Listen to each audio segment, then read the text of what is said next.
السلام علیکم ورحمۃ اللہ وبرکاتہ۔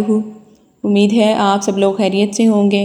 Welcome to my YouTube channel Quran education teach by Wajiha. آج کا لیکچر سٹارٹ کرتے ہیں۔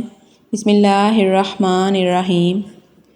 وَإِذْ اور جب، اخذنا لیا تھا ہم نے، میثاقکم پختہ عہد تم سے، لا کے نام، تسفکون بہانا تم، دماءکم آپس میں خون، ولا اور نہ، تخرجون نکالنا، انفسکم اپنوں کو، من دیارکم اپنے وطن سے، ثم پھر، اقررتم تم نے اس کا اقرار کیا تھا، وانتم اور تم خود، تشہدون اس پر گواہ ہو۔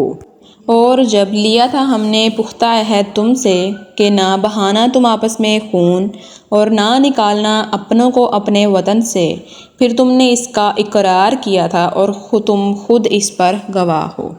ثم پھر، انتم تم ہی، ہؤلاء وہ لوگ ہو، تقتلون کہ قتل کرتے ہو، انفسکم اپنوں کو، وتخرجون اور نکال دیتے ہو، فریقا منکم اپنے ہی ایک گروہ کو، من دیارکم ان کے وطن سے، تظاہرون چڑھائی کرتے ہو، علیہم ان پر، بالاسم گناہ، والعدوان اور زیادتی سے، وَإِنْ اور اگر، یأتوکم آتے ہیں وہ تمہارے پاس، اسارا قیدی بن کر، تفادوہم تو چھڑا لیتے ہو تم ان کو فدیہ دے کر، وَهُوَ حالانکہ، محرم سرے سے حرام تھا، علیکم تم پر، اخراجکم ان کا نکالنا، افتؤمنون تو کیا تم ایمان لاتے ہو، ببعض الکتاب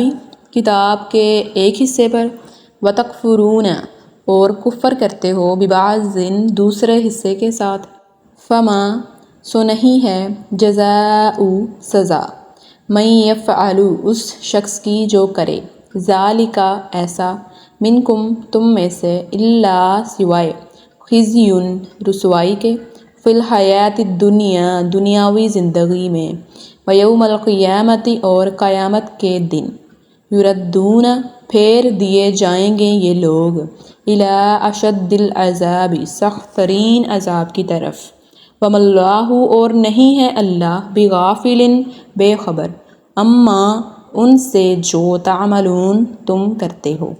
پھر تم ہی وہ لوگ ہو کہ قتل کرتے ہو اپنوں کو اور نکال دیتے ہو اپنے ہی ایک گروہ کو ان کے وطن سے، چڑھائی کرتے ہو ان پر گناہ اور زیادتی سے، اور اگر آتے ہیں وہ تمہارے پاس قیدی بن کر تو چھڑوا لیتے ہو تم ان کو فدیہ دے کر، حالانکہ سرے سے حرام تھا تمہارے لیے ان کا نکالنا ہی، تو کیا تم ایمان لاتے ہو کتاب اللہ کے ایک حصے پر اور کفر کرتے ہو دوسرے حصے کے ساتھ، سو نہیں ہے سزا اس شخص کی جو کرے ایسا تم میں سے، سوائے رسوائی کے، دنیاوی زندگی میں اور قیامت کے دن پھیر دیے جائیں گے یہ لوگ سخت ترین عذاب کی طرف، اور نہیں ہے اللہ بے خبر ان سے جو تم کرتے ہو۔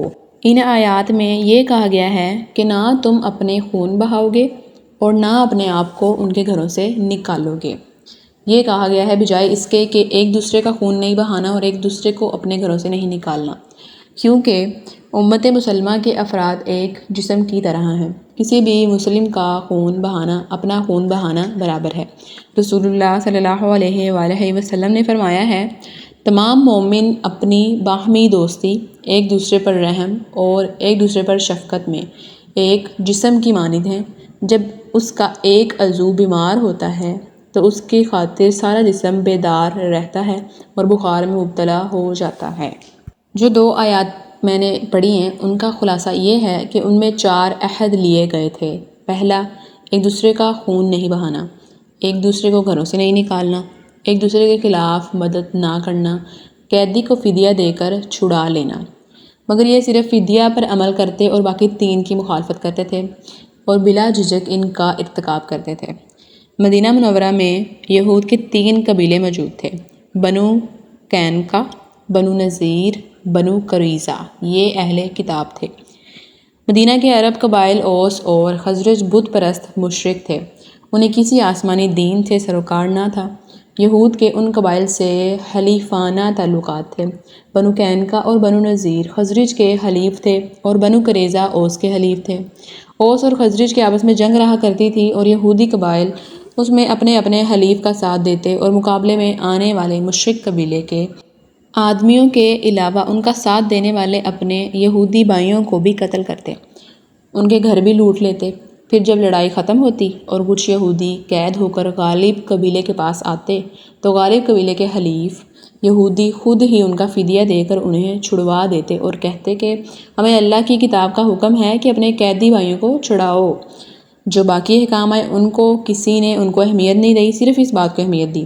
اللہ تعالیٰ نے فرمایا کہ تمہیں فدیہ دے کر چھڑوانے کا حکم تو دیا رہا، مگر اپنے بھائیوں کے خلاف دوسرے کی مدد نہ کرنے، ان کا خون نہ بہانے اور اپنے گھروں سے نہ نکالنے کا حکم یاد نہیں رہا، جس پر تم عمل کرتے تو فدیے کی نوبت ہی نہ آتی۔ گویا کہ ان کی حالت ایسی تھی کہ وہ اللہ کے جس حکم کو اپنی مرضی کے مطابق پاتے اس کو مان لیتے اور جو اپنی مرضی کے مطابق نہ ہوا اس کی پرواہ نہیں کرتے۔ اور اگر تم واقعی اللہ کی کتاب پر چلتے ہو تو چاروں حکم کو ماننا ضروری ہوتا، لیکن انہوں نے ایک حکم کو مانا اپنی مرضی کے مطابق، جو ان کی خواہش کے مطابق نہ رہا اس کو انہوں نے چھوڑ دیا۔ اللہ تعالیٰ نے ان کا عذاب بھی بتایا ہے کہ رسوائی ہے ان کے لیے دنیا و آخرت میں۔ الا خزیٌ، یہودیوں کو دنیا کی زندگی میں جلد ہی رسوائی دیکھنا پڑی تھی، ان کو سزا ملی تھی کہ بنو نذیر اور بنو قینقاع جلا وطن ہوئے اور بنو قریظہ کے بالغ مرد قتل ہوئے، بچے اور عورتیں لونڈی اور غلام بنے۔ پھر آخرت کے عذاب کا تو دنیا کے عذاب کے ساتھ کوئی موازنہ ہی نہیں بنتا۔ افسوس، اس وقت اکثر مسلمانوں کا حال بھی وہی ہو گیا کہ جو اہل کتاب کا تھا۔ انہوں نے اسلام کے اپنی مرضی کے مطابق چند احکام کو مان لیا اور باقیوں کو بھلا دیا۔ مثال کے طور پر جوا، سود، خنزیر کا گوشت، ایسی کی چیزیں مسلمان کے اوپر حرام قرار دی گئی ہیں، اور بھی بہت سی ہیں۔ اب مسلمانوں کے حالات اس طرح کے ہیں کہ خنزیر کا جو گوشت ہے اس کو کھانا تو دور کی بات ہے، بلکہ اس کا تو نام بھی نہیں سنتے، اور جبکہ سود اور جوا جو ہے ان کے تو کاروبار کی بنیاد ہی یہ بنے ہوئے مسلمانوں کے۔